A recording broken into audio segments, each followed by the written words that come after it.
Shabbat Shalom, everyone. Shabbat Shalom. Thank you for joining the House of Shield Ministry today on this wonderful Shabbat. We thank you for joining us on this holy day of the week and continuing our lesson. And now what? What do we do after you learn the truth? And this lesson is sponsored by the House of Shield Ministries and presented by Brother Andrew Pratt, yours truly here.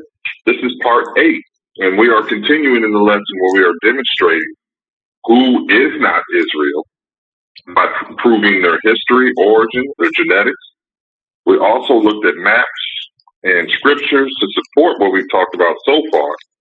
But my curiosity was, can we look at the original people and see this? So that's what we're going to start talking about today. So please, let's move to the next slide. All right.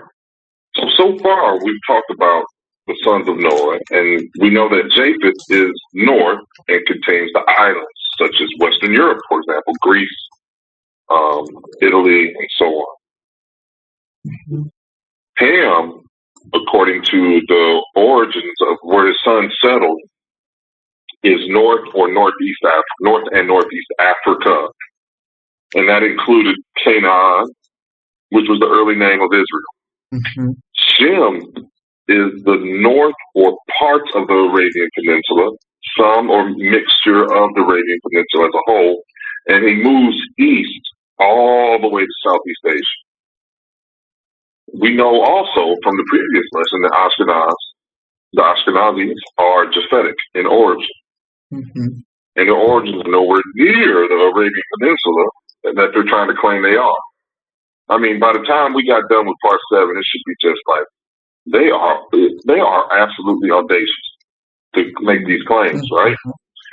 So what we know so far is that the 12 tribes are Semitic. The 12 tribes shared a border with the land of Ham. The Semitic and Hamitic share borders, right? Mm-hmm. So since we know the 12 tribes are Semitic, do we have modern examples of the ancient phenotypes of the Semitic people?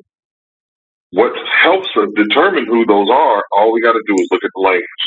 Language will tell you who the people are. All right? Mm-hmm. So let's move to our first slide. We have our first clue of what the Semitic people look like in the region. And these are the Ogoba people of Ethiopia. If you know, Ethiopia was also, parts of Ethiopia was at least part of it was called Kush. And Ethiopia was a very large landmass, much bigger than what you see today.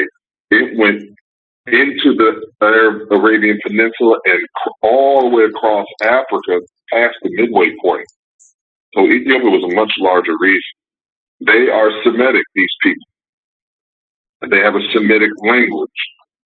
And they are, actually, they're considered Afro-Asiatic, the very same thing that you will see in ancient Israel at the time.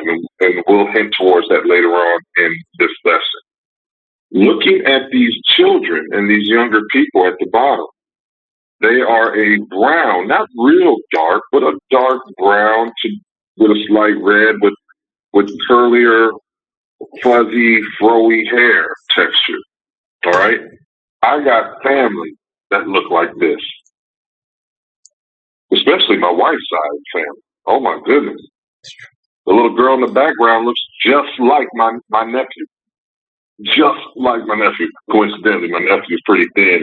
You put a dress on him with all that curly hair he has, you might have to guess. But they favor. Even my daughter said it looked like they look alike. They look just alike. Anybody have any questions with this one? None so far. Pretty cool seeing a group of people, and this is well documented. You can find this on Wikipedia and other sources about these people. They are an ancient Semitic culture, a group of people. There's not a lot of them in this particular region, but Ethiopia is relatively close to the region that was part of the region that the Bible speaks of as well. Mm-hmm. So this is our first clue. All right? Mm-hmm. Let's move to our next slide. I'm going to go way back on now. You have a second clue called the Akkadian Empire, which is 2290 BCE. And this is from Babylon, the region of Babylon, Iraq, modern day Iraq.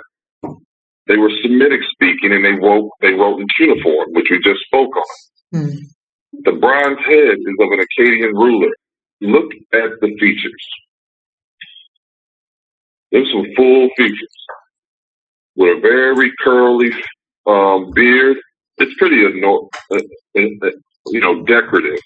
But we're going to get more into this one on the next slide if no one has any questions or adds with this. I just wanted to because I was like this. Go ahead. Just wanted to make a note that when you look at the, I don't know what it's called, I guess the helmet, the headpiece. Let's call it that, the headpiece that the gentleman is wearing. If you look at the hair that's coming from underneath the headpiece, that is a extremely common way that we twist our hair. It's one of the ways that we can twist our hair, and it will stay in that twist once we put it that way. It doesn't come down. Mm-hmm. So that's a common twist or a common braid that we even I wear mine that way today. Mm. Yeah. And this is the region that Nimrod ruled as well. So you know there's some dark folks in this area. Okay? Mm-hmm. Yes, ma'am. Let's move to the next slide here. This is Akkadian as well. And it's obvious the complexion of this gentleman here. With his fro-like beard, his beard is not straight. This is a priest guiding a sacrificial bull. And it's from the palace of Zimri-Lim, Mari. It's a fresco from the palace, from the region of Iraq, Akkadian as well. Mm-hmm. Both of these, a fresco and a sacrifice being brought by the priest. They look pretty brown, don't they? Mm-hmm. These are all Semitic. And I'm purposely picking different regions. So far we've had East Africa. Now we got North, the Arabian Peninsula area. All right. Mm-hmm. We go to the next slide. We have India now. And this is the Dravidian people. This is our third clue. And they're Southern Asia and Southern India. Mm-hmm. And they're as far east as Singapore. And they speak a Semitic language as well. Singapore. Very brown. And they can get quite dark, by the way, dark as any African. But they're beautiful people. Mm-hmm. Very beautiful people. Mm-hmm. But they're not the face of India, because the face of India has been lightened over the years, and it's been popularized to show the light side of India. Mm-hmm. But India is very dark. The majority of them are dark. Mm-hmm. Any questions? None so far. So far we've talked about three major regions. I'm sorry, go ahead. No, none so far. We're good. Keep going. Thank you. Okay, so far we've talked to three major regions, right? Mm-hmm. Let me demonstrate to you how far the Semitic lineage, the settlements went when I told you southeast, right? Okay. Let's go to the next slide. To demonstrate how far east Semitic people were located before the mixing of Japheth with surrounding people, we have the Eta people in the Philippines. Before the people were recognized as Philippines today, those who are recognized as Philippines that we know, like Manny Pacquiao, don't look nothing like them, do they? Mm-hmm. Manny Pacquiao looks more Asian. But these people are called Negritos because the Philippines was settled by the Spaniards and they speak Spanish along with their native tongue. They live in the mountains of the Philippines, the high areas, and they are considered the first Filipino people. I was actually told by a native Filipino this about a month or two ago. Mm-hmm. He mentioned these people to me when we were talking about the history of the Philippines, and he said they're considered the native, the original native. Okay? Mm-hmm. Mm-hmm. Isn't that extraordinary? That just shows you and proves that the Semitic line, the brown, because you can't get this look from Japheth. And they don't look nothing like the people that surrounds that area, right? You can't get that unless you are Semitic. And the true look of a Hamitic doesn't look like Hamitic people. African, true Hamitic Africans do look considerably different. I should have added a picture just to show for education purposes. A person of true Hamitic features don't look like this. The features are really pronounced. Any questions? Yeah. I would like to make a comment. Notice in the picture, not only are there different shades, but look at the hair. There are different hair types as well, and different hair colors as well. So you can see blondish, or light brownish, if you will, all the way down to black. You can see tight curls, loose curls, or wavy hair amongst the same people. So it varies. Even within our people, there are various hair types and various shades, and there's still one people. So I just wanted to highlight that. Mm-hmm. Thank you. That's true. That's true. So we have plenty of evidence that you cannot ignore that the original people, the original Semitic people, which we can prove by their language alone, are all coincidentally quite dark.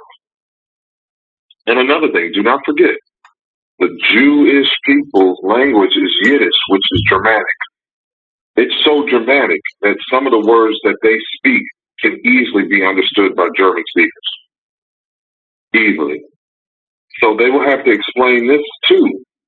So when I see a white person tell me, I'm sorry, I know that sounds rough, but it's when a person tells me that they are Jewish or they are Hebrew, I do want to contend with them, right?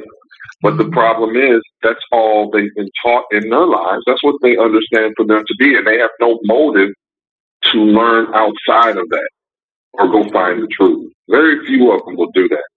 Mm-hmm. Something like this I hope will bring them to question it.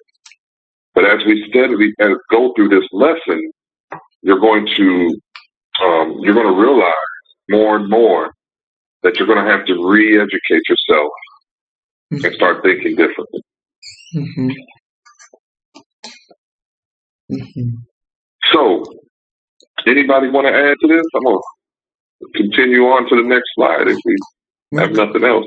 We're good. So let's go to the next one. We're going to do one more clue. And I'm going to throw this in here because I thought it was a pretty good idea when I saw it pop up in somebody else's conversation about the same topic. I was like, oh, that's a good point. Genesis 10:8 and 10. And Cush begat Nimrod. Since we talked about Nimrod, here, this is what we're actually going to talk about. He began to be a mighty one in the earth. He was a mighty hunter before YAHUAH. Wherefore it is said, even as Nimrod the mighty hunter before YAHUAH. And the beginning of his kingdom was Babel, and Erech, and Akkad, and Calneh, in the land of Shinar. Nimrod was Hamitic, and that whole region was ruled by a Hamite. So think about this. This region is the original area where Abraham came from. So you see where it says Babylon. We know who took Babylon. I mean, who took the kingdom of Judah. We know that. Just ask the prophet Jeremiah. Babylon. Mm-hmm. So if Babylon is all ruled by Nimrod, and Abraham came from there, and Abraham is Semitic, and this is northern Israel. I mean, Iraq and Iran area. The original people of that area originally were Hamitic and Semitic. Their complexions could not have been nothing else. It would be like me saying a black man was king over the Chinese back in 1200 BC. Mm. That doesn't make sense, really. Not saying it's not possible for something odd like that to happen, but it's highly unlikely, right? Right. It's highly unlikely. It'd be like saying a white man was the king over the Incas. Mm. It doesn't make sense. It doesn't make sense. So this map helps you understand that the whole region that fathered our ancestors and brought about the people were ruled by an African, a man of African descent or African ancestry. And if Nimrod is way over here, which is northeast of Africa, then Cush, the footprint of Ham, was much bigger and much more influential than just Africa. Mm-hmm. Does that make sense? Yes. Okay. Anybody want to add anything to that? Nothing so far. All right. Let's continue. So we see that history demonstrates what Semitic people look like, and we must conclude that the people who claim the title of Elohim's people are in fact imposters, like we talked about before, and where they're from, in the regions of Palestine, and from southern Russia, and they kicked out the people in the Palestine. So we also know that the Semitic people are born brown and dark brown complexions. We've seen that in the pictures we show. So now let's get into scripture. All right, we're going to start finally talking about scriptures that will help us prove that even the Bible tells you what the people look like. All right, mm-hmm. and where they're from as well. Well, let's move to the next slide. Minister White, you mind reading that for me, please? Yes. Genesis 11:27 through 29. Now these are the generations of Terah. Terah begat Abram, Nahor, and Haran.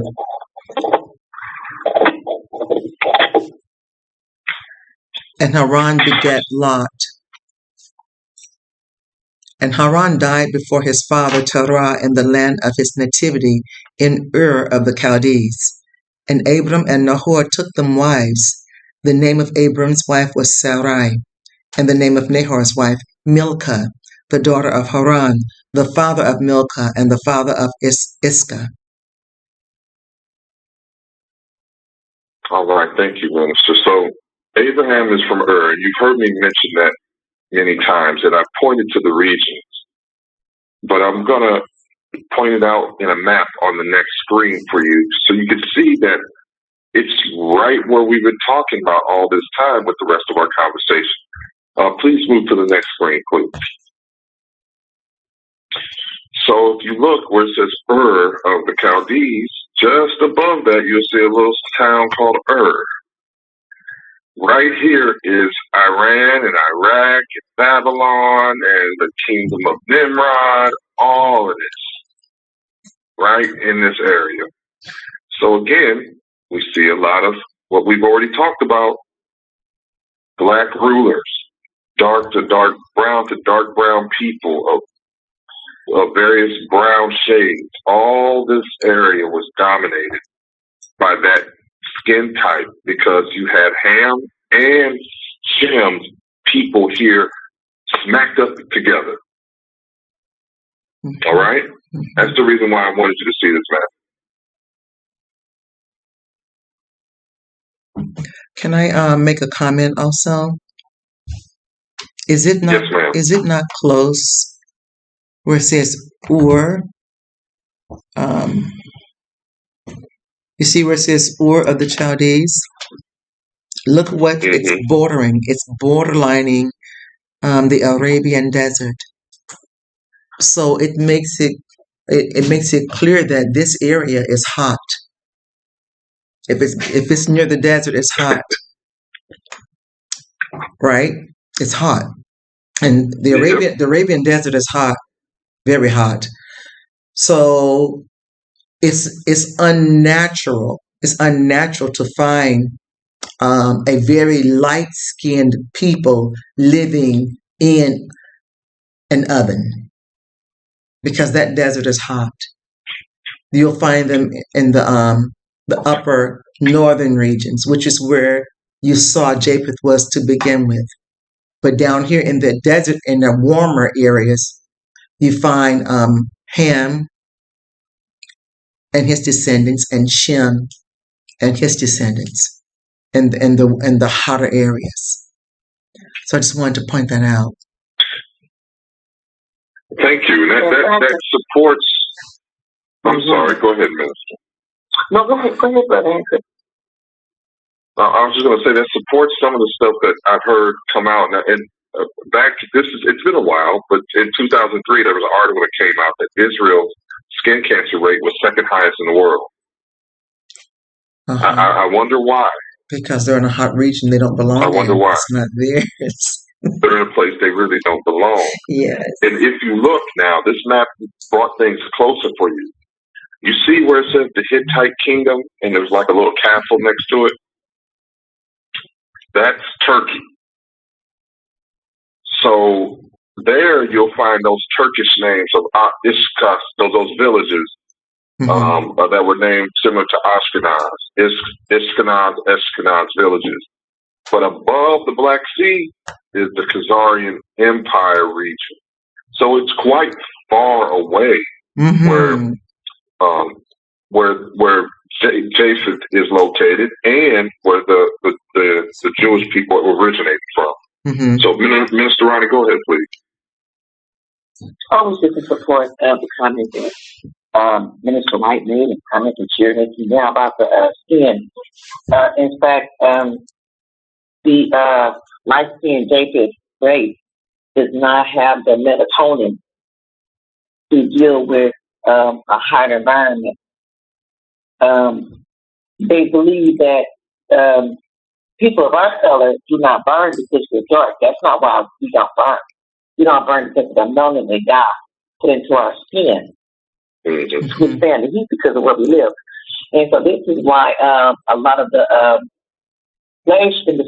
time of slave trade, our people were wanted and needed all over the world for plantation and production because we could do long hours in the sun and come back the next day and not be exhausted and sunburned, where the Japheth could not do that. So although they took America from whoever was here, they wasn't able to establish it without the help of the tribe of YAHUAH, which they brought over to farm the land. So in other words, America and a lot of other places in Europe, all over the world, Spain, Portugal, would not be what they are today if it wasn't for the tribe of YAHUAH and the other Israelites that they enslaved to build the country, to build the world, to feed the world.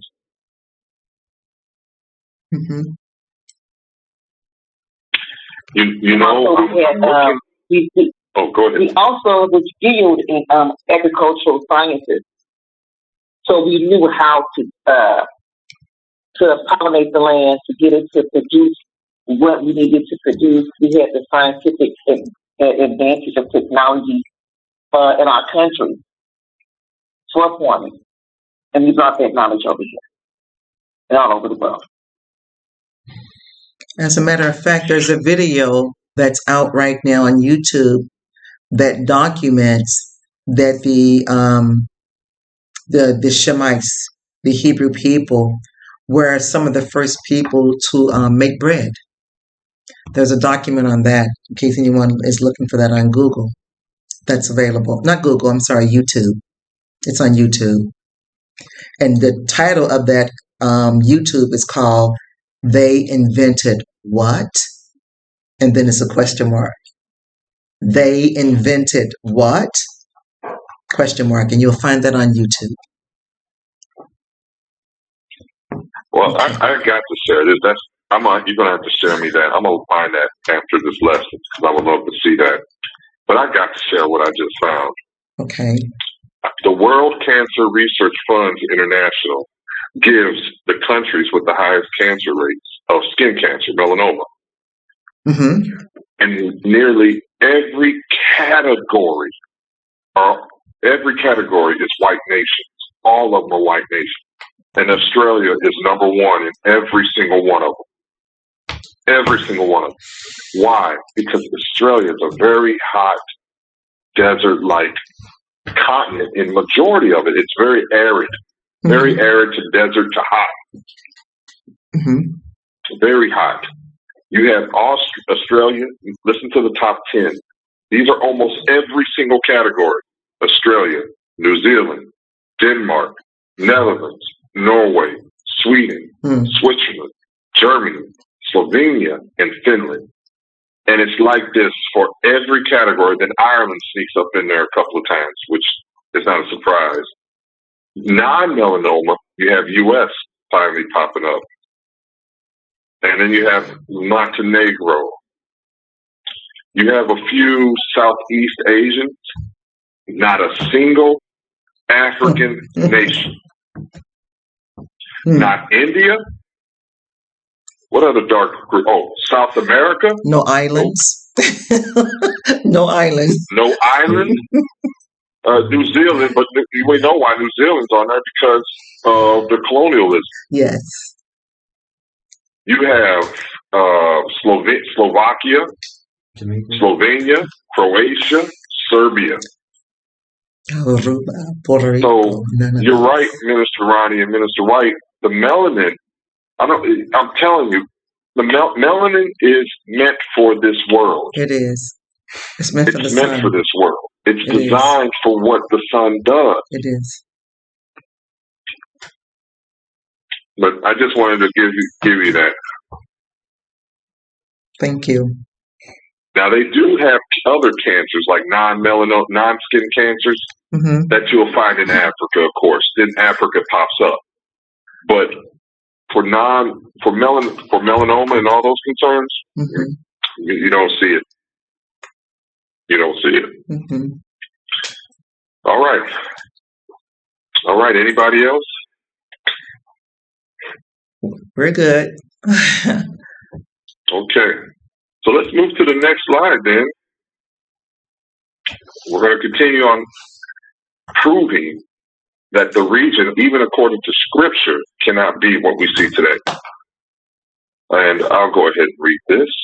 Genesis 11:31. And Terah took Abram his son, and Lot the son of Haran, his son's son, and Sarai his daughter-in-law, his son Abram's wife, and they went forth with them from Ur, like we saw on the map of the Chaldees, to go into the land of Canaan, and they came into Haran and dwelt there.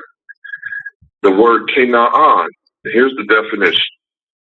All right, in Hebrew, it's lowland, or the fourth son of Ham, and the progenitor of the Phoenicians and of the various nations who peopled the sea coast of Palestine. So notice the land of Canaan was settled by the children of Ham. The original Palestinians were the children of Ham. So even the definition of Canaan will tell you that. And this is important. Why? Because Israel was called Palestine as well. So both historical names of Israel were Hamitic.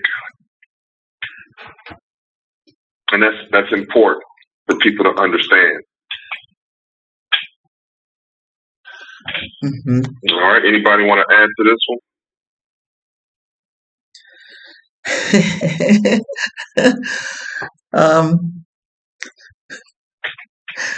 I wanted to make one comment, please. When Yah was talking to Abram and told him he was going to give him some land, he gave him this land. He gave him the land of the Canaanites, right? Along with other lands, because they were misbehaving, and he was kicking them off the land, and he, if you will, he deeded it to Abram and to his descendants forever. So even though people will say, well, the land belonged to Canaan, you cannot tell the owner of the land who how he can disperse his land. Yah is the one that owns the land. Our Heavenly Father, YAHUAH, owns the land. So he told him, this is how far your borders or your boundaries are going to be. And it included the land of Canaan. That is part of the covenantal land that's to be given to the children of Jacob or to the Hebrew Israelites, the 12 tribe. It does include that land. It was deeded to us by the Heavenly Father. Right? One more thing. It says that the land is a low-lying land. You know, just from looking, when you go looking for land that's low-lying is hot. Mm-hmm. It's good for grazing animals. Yeah, it's good for farming too. But to live in that low grazing, in that low land, is going to be warm. Versus if you lived up in the mountains somewhere, it would be cooler. So that tells you again, that land is designed for a certain type of not necessarily, I won't call it skin tone, but I'll say melanated skin versus non-melanated skin. That way we're not. This is not a racial discussion. This is a genetic discussion. This is a gene discussion. Because none of us created ourselves. We are created, right? We're not the creator. No. Okay. And that's why we're in the Bible now. I want people to understand, yes, we've done nothing but history and science right now that really demonstrates what is true, but the Bible tells it too. And I want people to understand that it's not my opinion. Mm-hmm. This is what the Bible shows. This is what history shows. Mm-hmm. This is what science shows. Mm-hmm. So if all of this is being put together, you can't beat the messengers, right? Mm-hmm. That's why it's important for you all that are listening to pray on this stuff, because it's eye-opening, especially when we get to the DNA stuff. It's going to be hard for some people to take it, or some people take it well and understand it and just receive it, or some people really reject it. But in all, pray on this and seek understanding. There's one more comment Brother David wanted to make. Go ahead, please. Okay. I was just gonna say that going along with Minister's Y comments, when I was living in DC, I was a little lighter, and I feel like genetically, it can eventually become your skin a little lighter or so. Compared to when I came to Arizona, I got a little darker.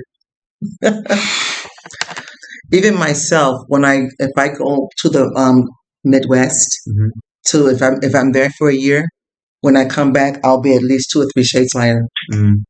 This is not my natural color. It is in Arizona, but I'm a few shades lighter when I go to the cooler areas and live in the cooler areas. My skin tone by winter, I begin to shed some of the color. Mm. But it's the melanin. The body decides, okay, it's winter. She's going to freeze. So we're going to lighten up on the melanin so that she can help absorb some more light. So this is genetics we're speaking. These are genes. Thank you, Brother Andrew. Go on, please. No, you're fine. You're fine. Thank you. Let's continue on our next slide. We're going to do some reading. So if we understand Genesis 11:31 states, we understand that Haran was in the land of Canaan. But if we read further, we understand that Haran was simply a stop on the way to Canaan. So, brother, can you read Genesis 12:4-6, please? Sure. 12. Oh, I'm sorry. Genesis 12:1-3. I'm sorry. Okay. No problem. Now YAHUAH had said unto Abram, get thee out of thy country, and from thy kindred, and from thy father's house, unto a land that I will shew, and I will make thee a great nation, and I will bless thee, and make thy name great. And thou shalt be a blessing, and I will bless them that bless thee, and curse them that curse thee, and in thee shall all families of the earth be blessed. Okay, I want you to read the next scripture too. Please go to the next slide, please. Okay. Read 4-6. 12, 1-6. So Abram departed, as YAHUAH had spoken unto him, and Lot went with him. And Abram was 75 years old when he departed out of Haran. And Abram took Sarai his wife, and Lot his brother's son, and all their substance that they had gathered, and the souls that they had gotten in Haran. And they went forth to go unto the land of Canaan. And into the land of Canaan they came. And Abram passed through the land unto the place of Shittim, unto the plain of Morah. And the Canaanite was then in the land. So thank you, brother. So these sets of scriptures line up to the maps we've seen several slides ago, and demonstrate that Abraham didn't come from the north. He came from which was east of Canaan, and traveled west to Haran first, and then down into Canaan. So he could not have come from a Japhetic background or region. That's the reason why I want one of these scriptures in. I wanted it to demonstrate to you that the scriptures tell you which direction Abraham came from. All right? Mm-hmm. Any questions with this? And we know already that region was brown to dark brown, because we've already examined the people in the lesson. Mm-hmm. We're good. All right? Mm-hmm. All right, let's move to the next slide.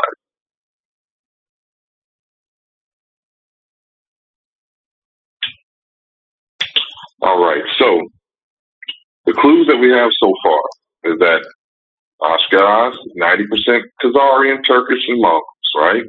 Mm-hmm. Israel was started in 1948. That was in the previous lesson, part 7. Mm-hmm. And the original name prior was Canaan, or after that it was Palestine. And Palestine is also the Philistine, which is a descendant of Ham. And I call it an Old Testament antagonist that the Philistines were. And Abraham is of the line of Shem, which we've talked about already. He came from which was nowhere near Japhetic land, nowhere near the Khazar Empire. It wasn't in Turkey. It was none of that. It was down in Babylon region, which was ruled by Nimrod. All right? Mm-hmm. Every aspect of this region that we've talked about has been associated with darker complexions, brown and dark brown complexions. And we know from seeing the maps and the two major peoples involved that it was Hamitic, that the region was originally Hamitic and Semitic. I didn't mean to put the not. So that's a typo. I'm sorry. I meant to put Hamitic and Semitic in region. Okay. So we have to conclude that the original Semitic people were brown of various shades, even up to dark, just by what we've talked about so far. Okay? So excuse the typo, people. Sorry about that.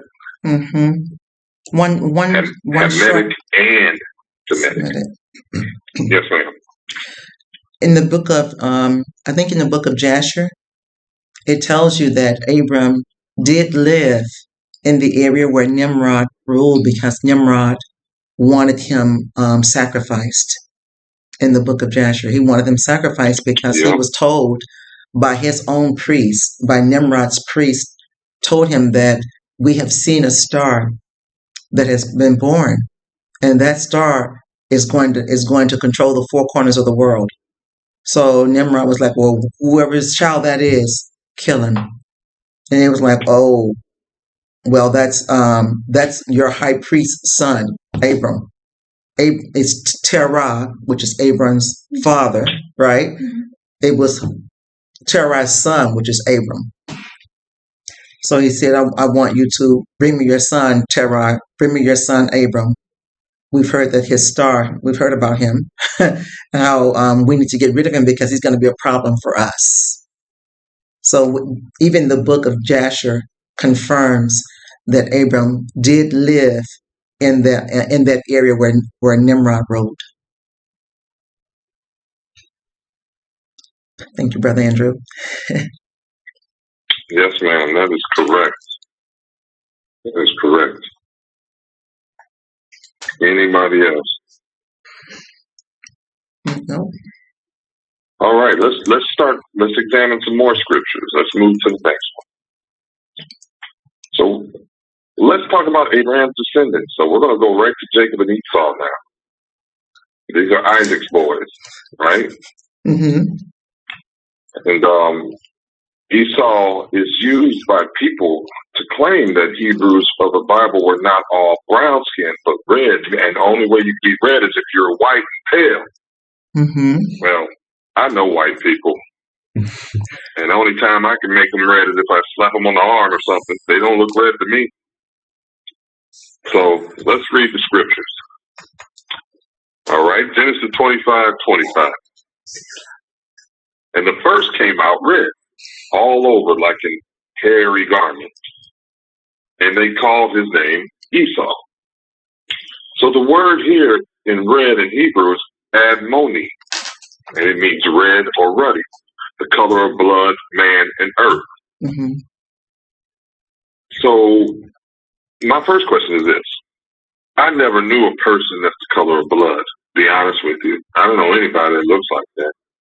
Mm-hmm. And if it's the color of earth, then it can't be red like blood either. Okay, so we know that the true reference of ruddy or red is not the case. All right, it's not the case here. And I wanted to give this beautiful young lady here in this picture the idea, show you what ruddy really looks like. She has that very reddish hair, very natural sandy red hair with the curly coarse texture and the full features with a reddish brown complexion.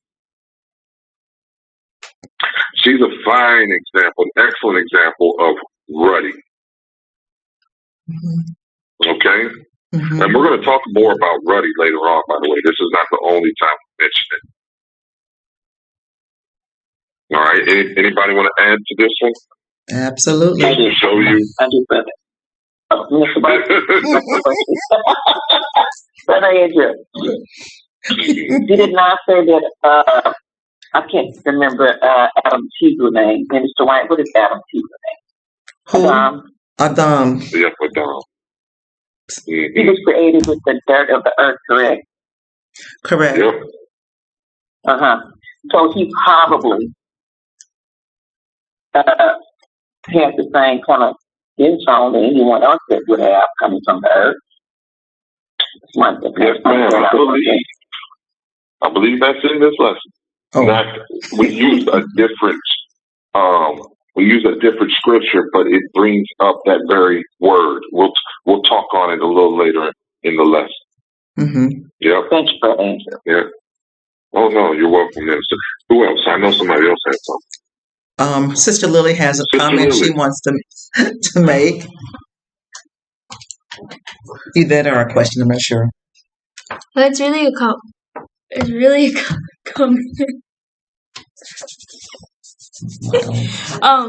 Back in the old days when what we call the white man came to conquer over in the land, the Native Americans that were here, they were actually called a different variety of people, and one of them was called a redskin. The redskin, because when they were in the sun, their skin looked like that ruddy red type skin that was allowing them to be able to work here in the sun compared to the white man. Mm-hmm.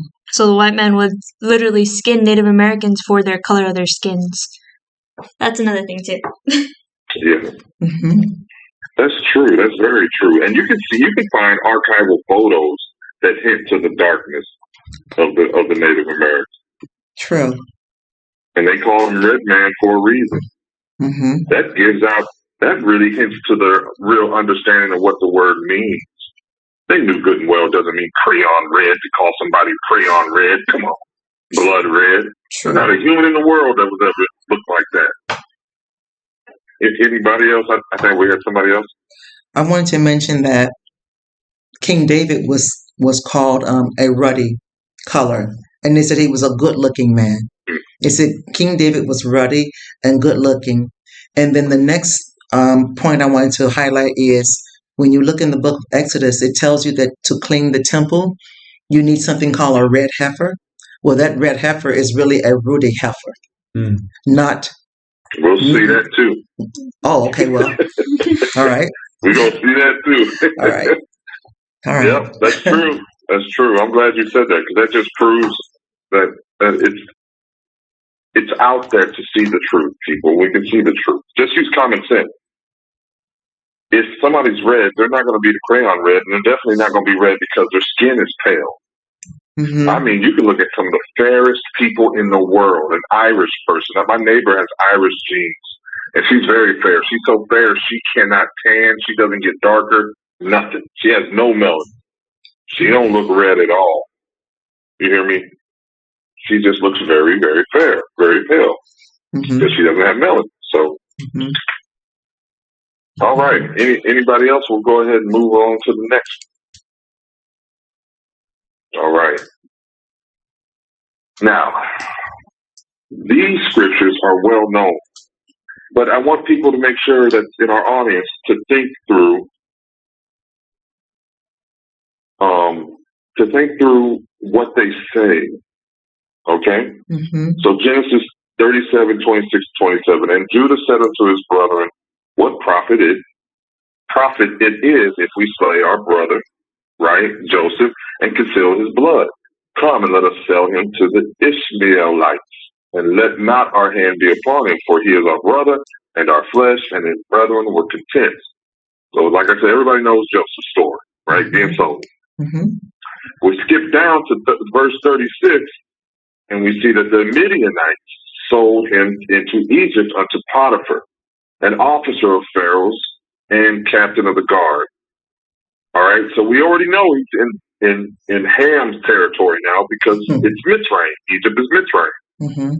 All right, let's continue to the next slide. So people on the call here might know where I'm going already, but I want our audience who may not look at it this way to see the point I'm making. So Joseph was sold into slavery at the age of 17, roughly. Spent 13 years going through various trials in Egypt. And then he finally interprets Pharaoh's dream. And Joseph was made governor of Egypt. And Joseph lived in Egypt, I think, around 22 years in Egypt itself as the ruler. So when Joseph's brothers saw him again, it's been 22 years. They didn't recognize him. Why they didn't recognize him? Think about that. Genesis 42, 7 and 8. And Joseph saw his brethren, and he knew them, but made himself strange to them, and spake roughly unto them. And he said unto them, whence come ye? And they said, from the land of Canaan, to buy food. And Joseph knew his brethren, but they knew him not. It's funny, they came from a region that was established by Ham's children, and they went to Egypt, another region established by Ham's children. When Abraham came to Canaan, they said the Canaanites were in the land at that time. So this is a dark region. And Joseph looked just like his caretakers. They could not tell that was their brother. 22 years. That's what he was. Dressed up just like as the leader, as a part, he was the leader of Egypt. He looked like a Semitic Egyptian. If he was Ashkenaz in any way, wouldn't he stand out? Absolutely. If he was anything else that didn't belong. And that's the audience. That's what I want the audience to see. All right? Everybody follow? Can I make a comment on that too, please? Yes, ma'am. My comment is this. His brothers had not, the brothers had not seen Joseph for 22 years. So they didn't recognize him, right? Why not turn that around? Joseph had not seen his brothers for 22 years. How did he recognize them? So you see, it has nothing to do with the space of time, which is my point. It's not because it had been so long that they didn't recognize him. It's because of the way he spake and the way he dressed, because he looked like the Egyptians. He looked like a Hamite. which means he had to be of a dark origin in order to pass off that way. You understand what I'm saying? Okay, so that's the point I wanted to make. Thank you, Brother Andrew. Also, when Joseph left, he was young and he was wearing a rainbow coat, which was the color for a priesthood at that time. So when his brother saw him again, his dress was much more different because he was an assistant to the king of Egypt. Mm-hmm. So he probably had taken on some of the dressing tradition of that culture at the time. Mm-hmm. But he did not lose his Hebrew roots and his belief in YAHUAH. He did not lose that. He maintained that. So, but he probably had, like you said, the clothing of the dressing because of who he was. The style of dressing was different as well. Mm-hmm. And he become a man, and he's no longer a teenager. Mm-hmm. That's true. That's true. Anybody else? Excellent on our end. We're good. All right. Minister Ronnie, you mind reading on the next slide? And then I'll have Sister Billy read the next slide. And then I'll finish up with Brother David on the last slide, because this all continues. Thank you. Okay, Exodus 2:1-5. And there went a man of the house of Levi, and took to wife a daughter of Levi. And the woman conceived and bare a son. And when she saw him, that he was a goodly child, she hid him 3 months. And when she could not longer hide him, she took for him an ark of bulrushes, and daubed it, and slime, and the pitch, and put the child therein. And she laid it in the flags by the river brink. And his sisters stood afar off to what would be done to him. And the daughter of Pharaoh came down to wash herself at the river. And her maidens walked along by the river's side. And when she saw the ark among the flags, she sent her maid to fetch it. All right, let's go to the next slide. Next reader, please. Is that Sister Billy? Okay. Mm-hmm. One moment. Okay, Exodus 2:6-10. And when she had opened it, she saw the child, and behold, the babe wept. And she had compassion on him, and said, This is one of the Hebrews' children. Then said his sister to Pharaoh's daughter, Shall I go and call to thee a nurse of the Hebrew woman, that she may nurse the child for thee? And Pharaoh's daughter said to her, Go. And the maid went and called the child's mother. And Pharaoh's daughter said unto her, Take this child away, and nurse it for me. I will give thee thy wages. And the woman took the child and nursed it. And the child grew, and she brought him unto Pharaoh's daughter, and he became her son. She called his name Moses. And she said, Because I drew him out of the water. Mm-hmm. All right. Let's go to the next I'd one. like to make a prophetic comment about what just happened here. Mm-hmm. Moshe's mom had studied the river and the activity of the day. She knew exactly what time Pharaoh's daughter would be bathing. The way they make it sound is that Moshe was put in the water and just let go. That was not what happened. She knew exactly what time it was, his son out there in the water. Now, the risk that she took, by that being Pharaoh's daughter, she could have taken Moshe straight to her father and had him killed because she knew he was a Hebrew child. Mm-hmm. So, under divine intervention, I bet Ruach spoke to her and told her that woman would not do that, and that Moshe would be a deliverer for the Hebrews in that day. And that's why she put him in the bushes, because she listened to the father. And there's no way she would have known for sure that she would not have taken that child to her father. There's no way. That was a risk that she took out of faith. And another point to consider is Moses sister asked Pharaoh's daughter, "Shall I go and get someone to nurse the child for you?" If you understand who she was talking to, how did Moses' sister have access to royalty like that? You think you could just walk up to them at anyone, anytime, without being checked at the door or stopped at the door? Not everyone has access to the king's palace. So that lets you know that there's a bit more to the story that's not spoken, that's not mentioned here, just by what's being inferred. You understand what I mean? So I just wanted to highlight that too, Brother Andrew. Okay. Is it Yeah. And right here on this screen, we're skipping verses now to get to the point. Moses has grown up now, and he's killed when he visited his people being enslaved. He slew an Egyptian, and because of that, he knew he had to flee because he was a Hebrew himself. He knew his identity because he could not have gotten away with killing an Egyptian, even though he's supposed to be a Pharaoh's son or grandson, or whatever you want to call it. He was supposed to be royalty. Why couldn't he get away with it?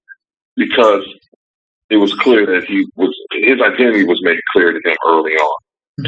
So he knew he was going to be put to death for what he did. So he fled. And now, Brother David, read that for me, please. Now the priest of Media has 7 daughters, and they came and drew water and filled the troughs to the water their father flowed. And the shepherds came and drove them away. But Moses stood up and helped them, and watered their flock. And when they came to rule their father, he said, "How is that ye are come so soon today?" And they said, "An Egyptian delivered us of the hand to the shepherds, and also drew water enough for us, and watered the flock." All right, let's continue to the next slide, please, and this will be the last slide for today. So, Midian, just to give you some background, was a land settled by one of the sons of Abraham. So, thus, this land was Semitic itself, even though it was in a region where the Hamites dwelled. The daughters assumed by the look of Moses that he was Egyptian. Wouldn't a Semitic person recognize a Semitic person? I mean, they have the authority to be able to say if a person doesn't look Semitic or look African. He looked so much like an African. This proves how similar Hamitic and Semitic people can look. The Joseph example being one of them as well. And this also further demonstrates that what we see today in that region of the world, including Egypt, especially including Egypt and Israel, is not what Scripture speaks on. Okay? Okay. Anybody want to add to this? Anybody got some good stuff to add to it? I just wanted to highlight one more thing, and that is, if the people of Midian couldn't recognize Moses, which is one of their own people, then that goes to show you how come Joseph's brother couldn't recognize him either. The similarities are too close. They're just too close, which also explains how Joseph and Mary ran into Egypt to hide from King Herod until he was removed from the throne.